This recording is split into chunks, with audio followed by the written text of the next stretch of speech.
Puasa itu adalah media paling efektif untuk merubah perilaku perangai seseorang. Karena di dalam puasa itu ada jaminan kesabaran, ada jaminan kejujuran.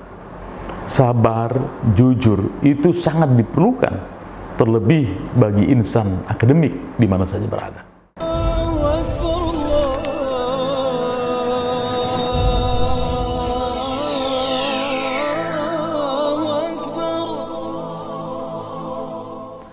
Bismillahirrahmanirrahim. Assalamualaikum warahmatullahi wabarakatuh.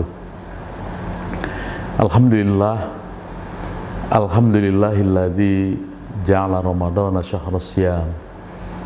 Asyhadu an la ilaha illallah wahdahu la syarikalah wa asyhadu anna sayyidana Muhammadan abduhu wa rasuluh la nabiyya wa la rasula ba'dah. Allahumma shalli wa sallim wa barik ala sayyidina Muhammad wa ala alihi wa ashabihi ajma'in, amma ba'du. Fa yaqulullahu ta'ala fi muhkami tanzilih wa wasdaqul qailin, a'udzu billahi minasyaitonir rajim, bismillahirrahmanirrahim, ya ayyuhalladzina amanu kutiba alaikumus syiyam kama kutiba alal ladzina min qablikum la'allakum tattaqun. Wa qala Rasulullah sallallahu alaihi wasallam, sumu tasihu, wa qala aidan as-saumu junnah. Sadaqallahul azim wa sadaqa rasuluhun nabiyul habibul karim wa nahnu ala dzalika minasyahidin wa syakirin alhamdulillahi rabbil alamin. Sobat takwa di mana saja berada, hari ini kita sudah memasuki puasa fase terakhir di bulan suci Ramadan 1444 Hijriah. Sebagaimana kita ketahui bahwa awaluhu rahmah, 10 hari pertama di bulan suci Ramadan itu adalah rahmat Allah Subhanahu wa ta'ala, kasih sayang Allah kepada kita semua. Kita melihat dari konteks ini betapa Allah sebarkan rezeki yang tiada terhingga kepada umatnya di bulan suci Ramadan yang penuh keberkahan ini. Hatta para pedagang dimanapun berada, mereka selalu surplus menjual dagangannya. Ini adalah bentuk rahmah, kasih sayang Allah Subhanahu wa ta'ala. Allah sebarkan rezekinya kepada siapa saja di bulan suci Ramadan ini, terutama bagi mereka yang beriman dan bertakwa kepada Allah Subhanahu wa ta'ala. Wa awsatuhu maghfirah. 10 hari kedua di bulan suci Ramadan itu adalah datangnya ampunan Allah Subhanahu wa ta'ala kepada mereka yang beriman, bertakwa, menjalankan ibadah puasa. Apa indikator ampunan Allah itu diterima bagi mereka orang yang beriman yang menjalankan ibadah puasanya?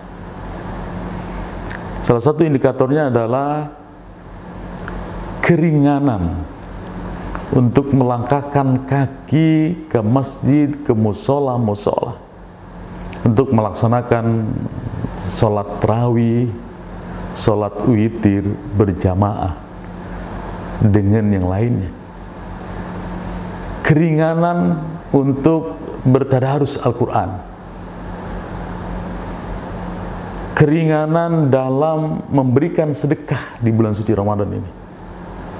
Itu adalah salah satu indikator akan mendapatkan ampunan dari Allah Subhanahu wa ta'ala. Sama dengan orang yang pergi haji ke Mekah, hajinya itu makbul atau mardud. Itu apa indikatornya?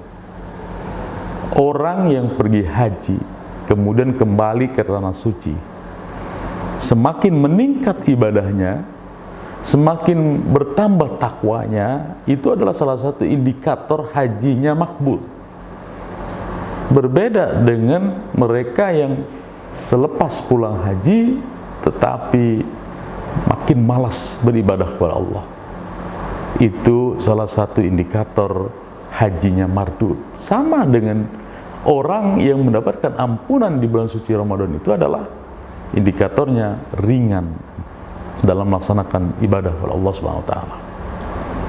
Wa akhiruhu itqum minan nar, dan 10 hari terakhirnya adalah pembebasan diri kita dari api neraka. Jadi hari ini kita berada di fase terakhir di bulan suci Ramadan, yaitu jaminan dari Allah Subhanahu wa taala itqum minan nar bagi mereka yang berpuasanya benar, niatnya benar, menjalankan semua perintah-perintah Allah di bulan suci Ramadan ini tanpa meninggalkannya sekalipun, maka Allah berikan jaminan berupa pembebasan diri kita dari api neraka. Apa indikatornya orang yang bebas dari api neraka itu? Salah satunya adalah mereka yang mendapatkan Lailatul Qadar. Banyak hadis-hadis sahih yang membicarakan tentang turunnya Lailatul Qadar itu adalah di malam-malam terakhir di bulan suci Ramadan ini. Maka dalam konteks itulah kita dianjurkan oleh Rasulullah SAW, sangat dianjurkan untuk mencari Lailatul Qadar itu di malam-malam terakhir di bulan suci Ramadan ini. Bukan makin lengah. Yang terjadi di kita adalah semakin berakhirnya Ramadan itu, masjid-masjid itu kosong dari jamaah-jamaah. Masjid itu melompong dari jamaah-jamaah.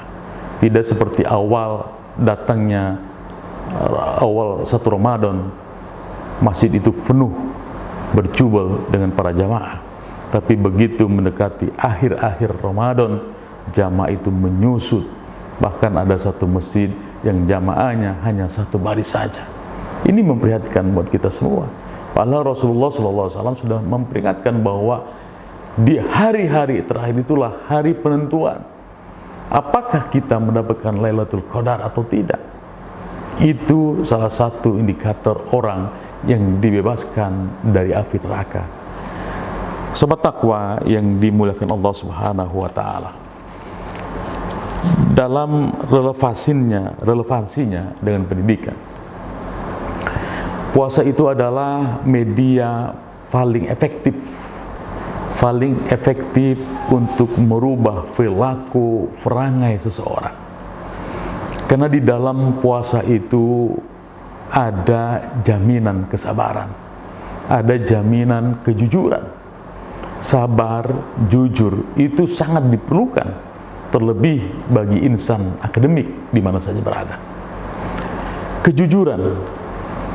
Kejujuran itu adalah permata yang tak ternilai harganya.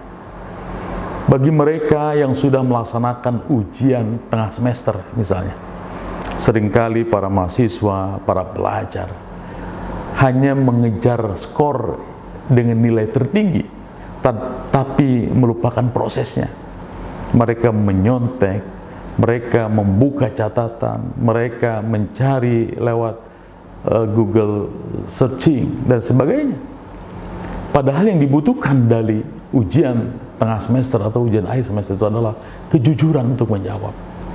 Karena guru atau dosen itu sesungguhnya sudah sangat hafal betul ketika beradaptasi di kelas, berinteraksi di dalam kelas. Dosen itu sudah membaca mahasiswanya, guru itu sudah membaca peserta didiknya. Ini anak yang high level kecerdasannya, ini anak yang middle level kecerdasannya, ini anak yang lower level kecerdasannya. Sudah tahu sesungguhnya. Tanpa ujian pun guru atau dosen itu sudah bisa menilai. Tetapi ujian itu sebagai sarana untuk melihat sejauh mana kompetensi yang dimiliki oleh para mahasiswa atau peserta didik itu. Maka puasa itu sesungguhnya adalah salah satu cara yang paling efektif untuk merubah mindset yang tidak jujur menjadi jujur. Sekarang kita berpuasa, siapa yang tahu? Hanya kita dan Allah Subhanahu wa Ta'ala saja yang tahu. Tidak ada yang tahu kalau kita itu berpuasa, atau kita berpura-pura tidak puasa. Tidak ada yang tahu. Tapi kita jujur, kita berpuasa. Itu esensi kejujuran yang didapat dari nilai-nilai puasa itu. Yang kedua adalah kesabaran. Kesabaran kita menahan hawa nafsu untuk tidak makan dan minum dari semenjak imsak sampai nanti waktunya berbuka. Kita menahan, padahal haus, dahaga itu kita luar biasa kita rasakan, tapi kita tahan untuk tidak makan dan minum kecuali setelah tiba waktunya berbuka. Apa relevansi dalam dunia pendidikan? Dalam dunia pendidikan itu kita sebagai manusia itu selalu diuji oleh Allah, diuji dengan ujian yang sesuai dengan kadar keimanan seseorang. Seorang ulama biasanya diuji dengan ujian yang berat. Para nabi, para salafus soleh, ujian itu berat. Para guru diuji dengan ujian sekedar mereka mampu mengatasinya.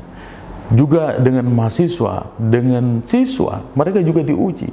Jadi hidup kita di dunia itu adalah penuh dengan ujian dan cobaan.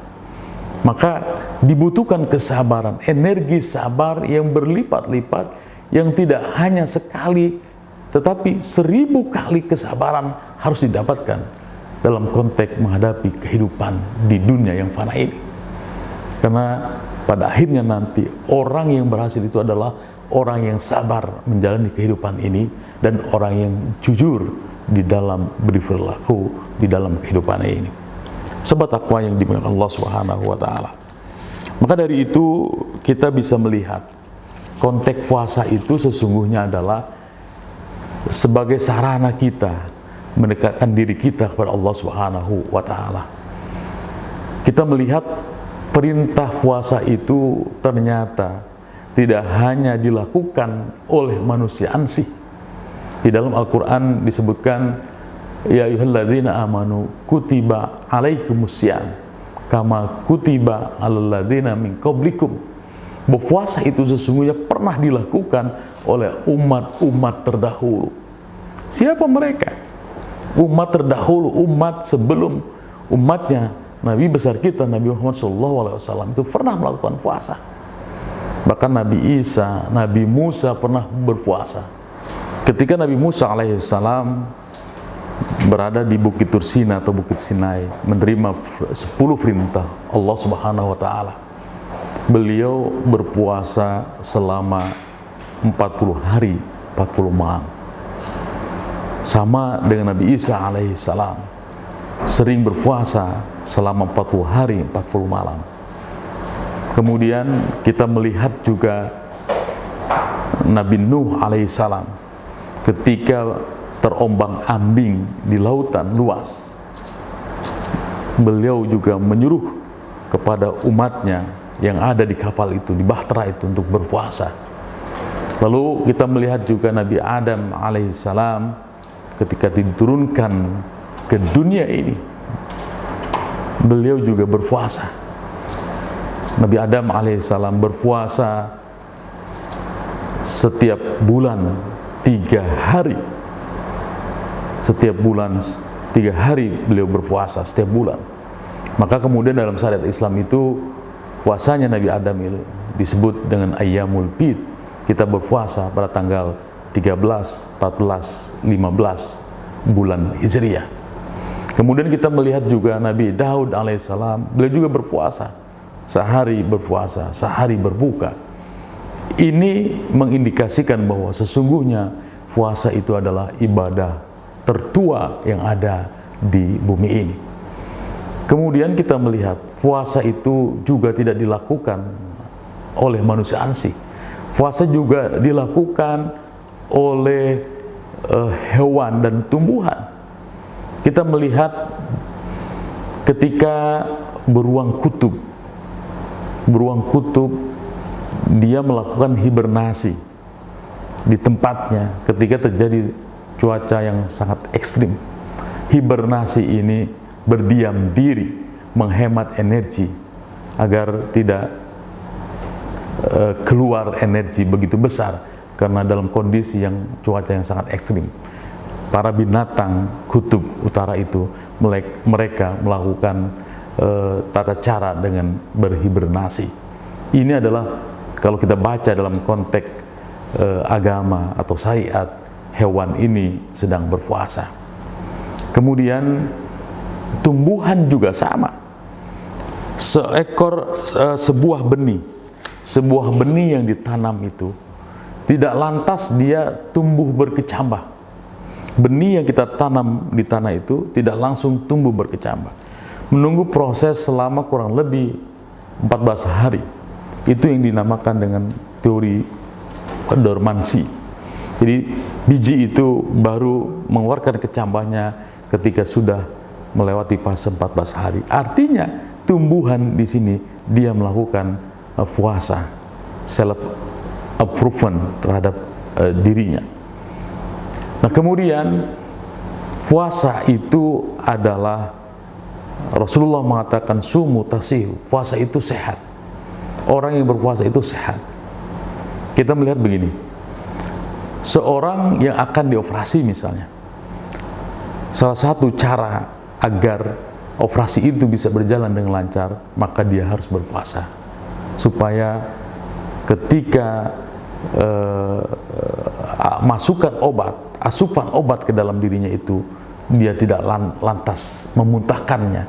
Itu adalah cara orang yang ingin dioperasi, maka dia harus berpuasa.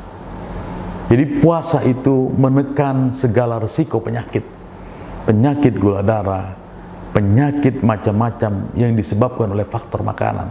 Maka puasa itu adalah salah satu solusi yang paling terbaik, yang paling efektif yang diberikan Allah Subhanahu wa Ta'ala kepada umatnya, terutama umat muslim di mana saja berada. Maka puasalah kita, karena perintah ini adalah perintah yang langsung Allah perintahkan di dalam Al-Quran itu. Ya ayyuhalladzina amanu kutiba alaikumusiyam. Redaksi yang dipakai oleh Allah itu menggunakan kalimat fi'il madi lil majhul, yang kita ketahui dia fa'ilnya itu tidak diketahui, naibul fa'ilnya tidak diketahui. Profesor Quraisyab itu menyebutkan, sesungguhnya puasa itu bukannya Allah Subhanahu wa Ta'ala yang mewajibkan orang itu berpuasa, tetapi yang mewajibkan puasa itu adalah mereka sendiri, manusia sendiri yang mewajibkan dirinya berpuasa, karena mendapatkan manfaat yang begitu besar dari nilai-nilai puasa yang dijalankannya.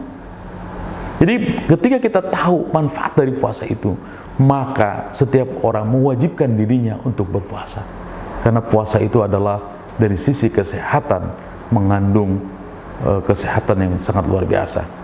Itu dari sisi jasmani, fisik. Kemudian dari sisi rohaninya, as-saumu junnah, puasa itu adalah perisai diri. Dari sisi rohani, orang yang berpuasa itu tercegah dari kemunkaran, dari melakukan perbuatan-perbuatan maksiat, dari hal yang mengganggu nilai ibadah puasanya. Dari sisi rohani begitu luar biasa puasa itu. Di zaman sekarang ini orang begitu tergoda oleh budaya hedonisme, budaya mencintai dunia dengan segala kemewahannya, sehingga melupakan segala-galanya. Orang itu ditipu oleh kehidupan dunia. Mereka bekerja keras untuk memperoleh harta duniawi, kemudian berfoya-foya di dunia ini tanpa melihat akibat dari semuanya. Tetapi bagi mereka yang berpuasa itu, puasa mampu mengendalikan dirinya dari sifat rakus, sifat tamak yang ada di dalam diri manusia itu. Maka kita melihat sekarang ini, kita prihatin dan bangsa Indonesia ini hampir 300 triliun rupiah duit rakyat itu dikorupsi oleh mereka yang tidak bertanggung jawab. Ini berdasarkan berita yang sering kita lihat di televisi. Mengapa ini bisa terjadi? Karena keserakahan, ketamakan yang ada pada diri manusia. Maka kalau kita insafi dengan dalam makna puasa ini, sesungguhnya puasa itu memunculkan kepekaan pada diri seseorang. Orang itu akan tambah peka bahwa kita puasa itu menahan dahaga, menahan haus, menahan lapar. Maka akan timbul rasa empati kita kepada sesama. Itu orang yang berpuasa yang mampu menangkap sinyal-sinyal terdalam dari makna puasa itu. Maka orang itu tidak akan rakus, orang itu tidak akan tamak, karena dirinya itu sudah terlatih dengan ibadah puasa itu. Dia akan selalu tersadarkan dirinya ketika dia merasa tamak, dia akan cepat untuk mengingatkan dirinya bahwa puasa itu untuk mengendalikan diri kita dari sifat tamak dan rakus itu. Sobat Takwa di mana saja berada, inilah yang bisa saya sampaikan. Mudah-mudahan ini bermanfaat buat diri saya pribadi dan buat Sobat Takwa di mana saja berada. Saya tutup dan aku majmain. Assalamualaikum warahmatullahi wabarakatuh.